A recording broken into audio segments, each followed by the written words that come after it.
Kadang ada dai yang metode dakwahnya niku mungkin agak kurang disepakati dai lain. Seolah-olah dai menika dakwahnya terlalu longgar. Loh kok misalnya merangkul para artis seneng nyanyi iku sing ranggenah, ini kok merangkul para premane seneng mendem, itu seneng ngepil, itu ngerangkul para bandar judi yang isih yo kenapa masih senang berjudi dan lain sebagainya.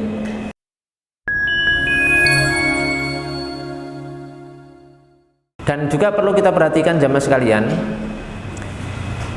karena hidayah niku membutuhkan proses nggih. Misalkan enten orang-orang yang mungkin secara amaliyah masih jauh daripada ideal, masih nakal lah bahasa kula jenengan niku. Ya isih misalkan berbuat maksiat, ya mungkin remi napa mungkin napa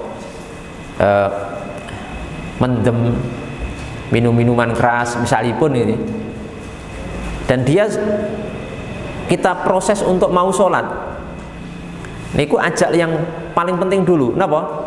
Sholat. Karena manusia niku membutuhkan proses untuk menjadi lebih baik. Artinya ngeten, ketika seorang melakukan satu ketaatan tapi di sisi lain dia masih melakukan maksiat, itu jangan dicela, jangan dihina, jangan direndahkan, tapi tetap didampingi sampai nanti akhirnya orang tersebut bisa lebih sempurna hari demi hari, yang nantinya insya Allah maksiat yang masih dia lakukan itu akhirnya ditinggal semuanya. Jadi tidak ada ungkapan ngeten, loh wong wis sholat kok isih maksiat. Niku ungkapan yang sebenarnya benar tapi tidak bener. Napa? Bener tapi mboten napa? Bener. Bener sebenarnya ideale seseorang yang sudah sholat niku ndak boleh maksiat. Bener niku ucapannya. Tapi penempatan ucapan kepada orang yang berproses itu tidak bener, tidak benar. Sebab membutuhkan proses. Ndak bisa kun fayakun langsung dadi apik 100% niku mboten. Sholat gitu. Sholatnya pun kadang mboten langsung 5 waktu, mungkin baru 3 waktu, kadang 2 waktu maghrib isya, sisane libur gitu, absen. Maghrib isya pun kadang maghrib isya bolong gitu, maghribnya bolong isya sholat. Sering ditinggal sholat subuh kali sholat asar bolong. Proses Pak, terus berproses. Ya idealnya niku sholatnya langsung 5 waktu, tapi kan itu berproses. Ndak setiap orang niku langsung prosesnya bisa secepat kilat gitu. Mboten saged. Berbeda-beda nggih. Hidayah didapat seseorang niku berbeda-beda. Enten sing cepet banget, enten sing cepet, enten sing lambat, enten sing lambat sekali. Lah kita harus bisa menempatkan diri, bisa merangkul mereka semua untuk menuju hidayah Allah Subhanahu wa taala. Dan saya yakin ngeten bahwa seorang niku ketika sudah mau sholat, walaupun mungkin sisi lain masih maksiat. Misalnya preman tiap hari nopo minum, mendem, preman yang mungkin tiap hari judi, preman yang tiap hari mungkin nauzubillah banyak maksiat yang dilakukan. Pun mau sholat, insya Allah dengan sholatnya itu menjadi jembatan dan perantara nanti maksiatnya itu bisa berhenti. Enten hadisnya napa? Innas sholata napa? Tanha anil fahsyai wal mungkar. Sesungguhnya sholat itu bisa mencegah dari perbuatan yang keji dan mungkar. Pelan-pelan terus. Makanya ini enten sebuah fenomena gitu. Kadang ada dai Yang metode dakwahnya niku mungkin agak kurang disepakati dai lain. Seolah-olah dai menika dakwahnya terlalu longgar. Loh kok misalnya merangkul para artisnya seneng nyanyi iku sing ranggenah, ini kok merangkul para premannya seneng mendem, gitu, seneng ngepil, gitu, ngerangkul para bandar judi yang isih yo kenapa masih senang berjudi dan lain sebagainya. Niku bukan berarti dai menika membenarkan perbuatan maksiat menika, mboten. Dai niku sangat paham, wong dia berilmu, karena napa? Dia tahu nek judi itu haram, dia tahu berzina haram, dia tahu minuman khamr minum mabuk-mabukan itu haram, melakukan ini itu haram, tahu Pak.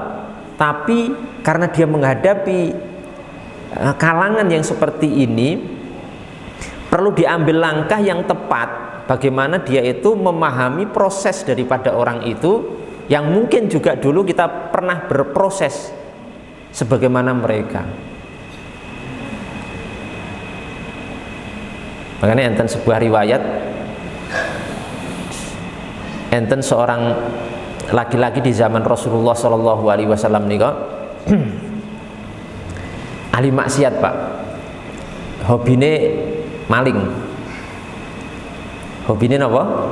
Maling. Hobine mencuri Pak. Mendatangi Nabi Muhammad. Terus ngendika ngeten, "Ya Rasulullah, aku mau tobat, aku mau sholat. Tapi dengan catatan jangan larang saya untuk maksiat." Pinter ini wong.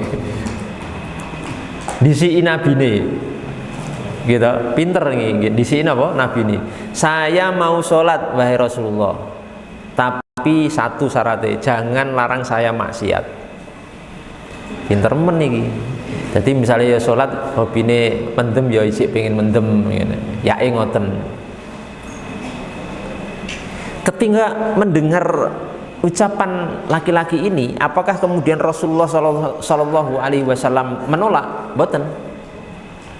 Bahkan Rasulullah Shallallahu Alaihi Wasallam menerima syarat itu. Ya sudah, silahkan. Yang penting kamu sholat. Mau maksiat silahkan. Wah, niki akhirnya nopo? Setelah laki-laki ini pergi, para sahabat yang menghadiri pertemuan itu merasa aneh, merasa kok seperti ini jawaban Rasulullah. Akhirnya bertanya, "Ya Rasulullah, sampean itu gimana? Kok tidak tegas? Wong jelas mau maksiat atau malah diizini? Seharusnya tegas. Kalau sudah sholat ya jangan maksiat. Kok malah sampean mengizinkan orang itu sholat, sing penting sholat, tapi tidak boleh dilarang dari nopo maksiat." Apa jawaban Rasulullah SAW waktu niku? "Wahai sahabatku, orang ini sudah sholat, walaupun maksiat, insya Allah pelan-pelan ke depannya orang ini akan meninggalkan maksiatnya secara alami berkat daripada amal soleh sholat yang dia lakukan tiap hari." Karena kekuatan sholat menika ketika dilakukan oleh seorang hamba, nanti si hamba itu akan memiliki nurani, memiliki kekuatan untuk membersihkan pikirannya, membersihkan jiwanya dari nafsu-nafsu yang jelek, termasuk nafsu maksiat, berkat dia melakukan sholat tersebut. Berdasarkan hadis Nabi yang lain, "Inna sholata tanha anil fahsya'i wal munkar." Jadi ngoten menyikapi niku. Jadi misalnya, makanya kula niku hampir tidak pernah ya mengkritik.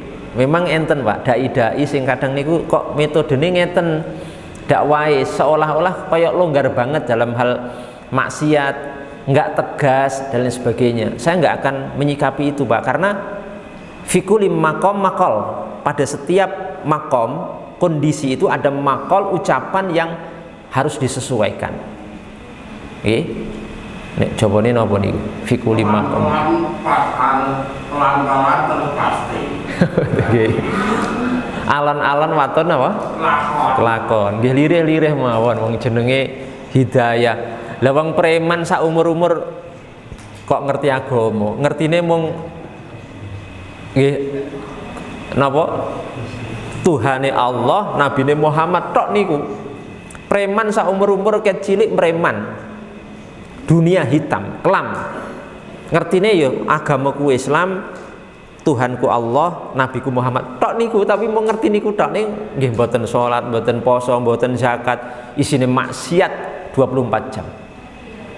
Lah nek orang seperti ini harus kita salat, harus salat hari ini dan harus sempurna, semua maksiat harus ditinggalkan. Harus dadi wong suci. Malah mboten salat sisan. Nggih, nggih niku wau alon-alon waton apa? Kelakon niku jenenge tadarruj.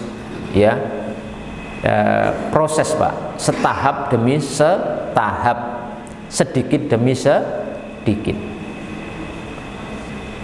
Makanya nek misalnya nggih kula jenengan misalnya dadi dai mendakwahi artis niku nggih benten carane kalih mendakwahi jenengan-jenengan sing duwe artis-artis ngeten iki. Benten carane benten. Dakwahi penyanyi nggih benten, beda caranya niku. Dakwahi preman nggih benten. Lah dakwahi preman, dakwahi penyanyi kaya dakwahi santri enten pondok pesantren bubar. Bubar Pak. Preman, artis, ngoten-ngoten niku senenge ustad sing rada uraan sithik ngoten jenenge. Nggih sing ustad iki rada uraan sithik, gek penaan, orang gampang apa iki ra oleh ngoten malah wis disenengi niku. Nggih ta? Nggih mboten Pak Sujud. Lah cacat niku. Masuk. Nggih ngoten niku. Preman digawe ustaz sing kusuk-kusuk mboten mungkin. Mental Pak. Preman disuguhi ustaz kusuk pas ngisi nangis ustaze ditinggal malah.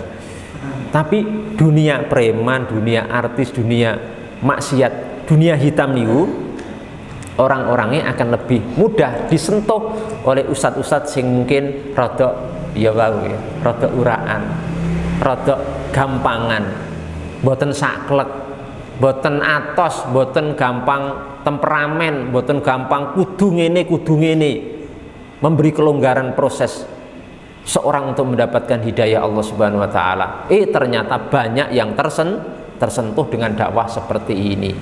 Dadi kula jenengan wis rasa kokean ngritik kon ngrumati wong kaya ngono ya ora napa? Jeges, ora kodak tapi malah ngritiki ustaz-ustaz sing ngoten niku. Ya enten ustaz enten dari Malaysia niku, ustaz niku gayane teng lorong-lorong Jakarta. Teng lorong-lorong bawah jembatan, bawah kumpule para preman ngoten niku. Nek ngoten mboten ceramah, Pak. Ustaz ini mboten ceramah ning lorong jembatan ngumpuli preman-preman tatonan, nggawa bir. Terus nyuwun pangapunten mendatangi PSK perempuan-perempuan pezina, mboten ceramah. Nek kula jenengan paling mau ceramah malah ngetokke dalil Quran hadis. Ditolak ngoten niku, mboten ceramah. Carane prun? Dijak mangan gitu. Ditraktir yuk mangan, dijak mangan ditraktir, ditumbaske napa pakaian anyar, ditumbaske jilbab, ditumbaske napa kerudung, ditumbaske sarung, peci, baju koko, kei duit, terus ditinggal, arep ninggal mong pesene ngeten. Anu nggih, jangan lupa sholat. Langsung manduk-manduk bar ditinggal sholat kabeh. Ya niku lho. Cara dakwah niku ampun saklek. Lah ngoten jenengan nggawa kitab nyang kumpulan para preman sing agek ngombe ciu. Qala Allah taala, Allah Subhanahu wa taala berfirman, alas ditinggal Pak. Karena memang napa fi kulli maqam maqal, setiap tempat kondisi niku ada sesuatu yang memang apa sesuai, disesuaikan. Nek panjenengan nyeramai santriwati ulah silahkan iki. Idealis, ini hadisnya, iki Qur'ane segini begini, monggo. Nah itulah yang ingin kula sampaikan tadi. Bagaimana Rasulullah SAW tidak melarang orang mau tobat, tidak melarang mau sholat walaupun dengan syarat dilarang maksiat. Dan akhirnya sahabat yang tobat sholat niki, yang mempersyaratkan mau sholat tapi jangan dilarang maksiat, ternyata maksiatnya akhirnya berhenti sendiri. Tidak perlu dibentak-bentak Rasulullah, tidak perlu harus ditekan-tekan oleh Rasulullah, berhenti sendiri lewat jalur sholat yang dia lakukan. Karena sholat itu kan nur cahaya, pelan terus sholat terus sekian waktu, sekian hari, sekian minggu, sekian bulan, akhirnya cahayanya semakin terang, pikirannya terang, akhirnya maksiatnya hilang dewi.